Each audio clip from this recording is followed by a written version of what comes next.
নমস্কার বন্ধুরা, আমি ঋত্বিক আর আমাদের চ্যানেল ভবিষ্যৎ দৃষ্টিতে সকলকে স্বাগত জানাই। বন্ধুরা, ফার্স্ট হাউসের লর্ড বিভিন্ন ঘরে অবস্থান করলে কি ধরনের রেজাল্ট পাওয়া যায়, এই যে সিরিজটা আমরা আগের দিন শুরু করেছি, আজকে তার দ্বিতীয় পর্ব। তাই আজকে আমরা আলোচনা করব ফার্স্ট হাউসের লর্ড যদি সেকেন্ড হাউসে বসে তাহলে কি ধরনের ফল পাওয়া যেতে পারে।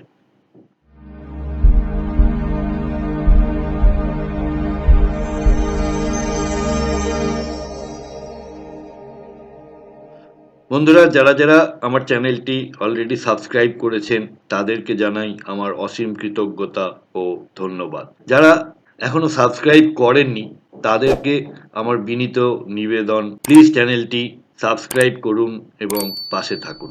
যেমন বলেছি, ফার্স্ট হাউস মানে লগ্ন বা আত্মপরিচয়, আর সেকেন্ড হাউস মানে ধন, পরিবার, কথা, মুখ, কণ্ঠ, সংরক্ষণ, মূল্যবোধ। এছাড়াও হলো আপনার বাল্যকাল নির্দেশ করে, অর্থাৎ আপনার ছোটবেলাটা কেমন কেটেছে সেটা এখান থেকে পাওয়া যায়। তো লগ্নেস মানে নিজের শক্তি কোথায় প্রবাহিত হচ্ছে। এবার দেখে নি কি ধরনের ফল পেতে দেখা যায়। ব্যক্তি পরিবারের জন্য কাজ করে।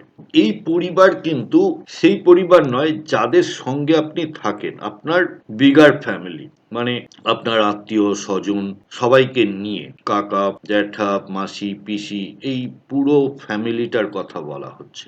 আর আপনি যার সঙ্গে থাকেন, আপনার বাবা মা, ছেলে মেয়ে, বউ, এগুলো কিন্তু চতুর্থ ঘর থেকে দেখা হয়। তো যাই হোক, ব্যক্তি নিজের পরিবারের জন্য, ফ্যামিলির জন্য কাজ করে। এদের ধন উপার্জনে আগ্রহ দেখা যায়। কিছু কিছু মানুষের, এক একটা মানুষের এক এক রকম অবজেক্টিভ থাকে, তারা কি করতে চায় লাইফে। কারুর কারুর কাছে শিক্ষাটা প্রাধান্য পায়, কারুর কারুর কাছে সেবামূলক কাজ প্রাধান্য পায়, কেউ কেউ খুব সোশ্যাল, মানুষের সঙ্গে মিশতে ভালোবাসে, কেউ ফেমের জন্য কাজ করে। তো এনারা অর্থের জন্য কাজ করেন বা অর্থ উপার্জনে আগ্রহী হন।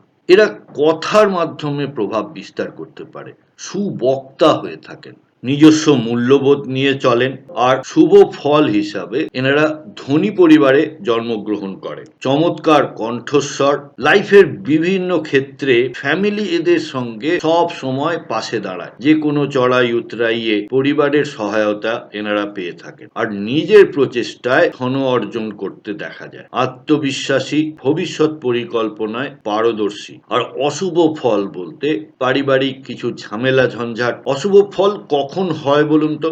অশুভ ফল তখনই হয় যখন কোনো পাপগ্রহ একে দৃষ্টি দেয় বা এর সঙ্গে বসে। তখন মুখ ও দাঁতের রোগে ভুগতে দেখা যায়, মিথ্যে বলা বা ছলনার প্রবণতা তৈরি হয়, অর্থ সঞ্চয়ে সমস্যা দেখা যায়, আর কিছুটা আত্মকেন্দ্রিক হয়ে পড়ে। এবার দেখে নি পেশাগত সম্ভাবনা কি কি আছে। যেহেতু সেকেন্ড হাউস মানে কণ্ঠস্বর বা কথা বলা ভঙ্গিমা, তাই এনারা শিক্ষকতায় বা বক্তা বা কণ্ঠশিল্পী হিসেবে সুনাম অর্জন করে থাকেন। ব্যাংক এবং ফিনান্স রিলেটেড যে কোনো কাজে এনারা পারদর্শী হয়ে থাকেন। লেখক এবং ভাষাবিদ হন। পারিবারিক ব্যবসা খুব ভালো এনারা হ্যান্ডেল করতে পারেন।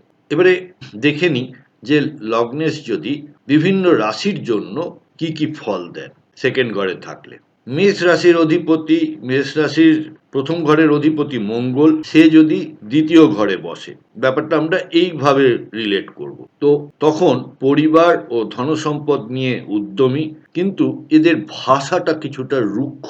বৃষ রাশির অধিপতি শুক্র যদি সেকেন্ড হাউসে, তখন এদেরকে মিষ্টভাষী ও সঞ্চয় পারদর্শী হতে দেখা যায়। মিথুনের ক্ষেত্রে যুক্তিবাদী বক্তা, কর্কটের ক্ষেত্রে সংবেদনশীল এবং প্রভাবশালী কথা বলতে দেখা যায়। সিংহের ক্ষেত্রে গর্বিত ভাষা এবং রাজসিক ধনের ধনসম্পত্তির ইচ্ছা এনাদের থাকে। কন্যা রাশির বিশ্লেষণাত্মক, তুলা রাশির সৌন্দর্য প্রিয়তা লক্ষ্য করা যায়। বৃশ্চিকের ক্ষেত্রে গোপনীয় পরিবার, ধনুর ক্ষেত্রে ধর্মীয় পরিবার লক্ষ্য করা যায়। মকর রাশির ক্ষেত্রে এনারা দায়িত্ববান হন। কুম্ভের ক্ষেত্রে বাস্তববাদী হয়ে থাকে। মীন রাশির ক্ষেত্রে সহানুভূতিশীল ভাষা বলতে দেখা যায়। তাহলে সামারাইজ করতে গেলে এই অবস্থান পরিবার ও অর্থে মনোযোগী করে তোলে, ফলাফল নির্ভর করে লগ্নেশের শক্তির ওপরে। বন্ধুরা, প্রতিবেদনটি কেমন লাগলো আমাকে অবশ্যই লিখে জানাবেন কমেন্ট বক্সের মাধ্যমে। যদি ভালো লেগে থাকে তাহলে একটি লাইক করবেন আর আত্মীয় স্বজন বন্ধু বান্ধবের সাথে শেয়ার করতে ভুলবেন না। আজকের পর্ব এখানেই শেষ করছি। সাথে থাকার জন্য অনেক ধন্যবাদ।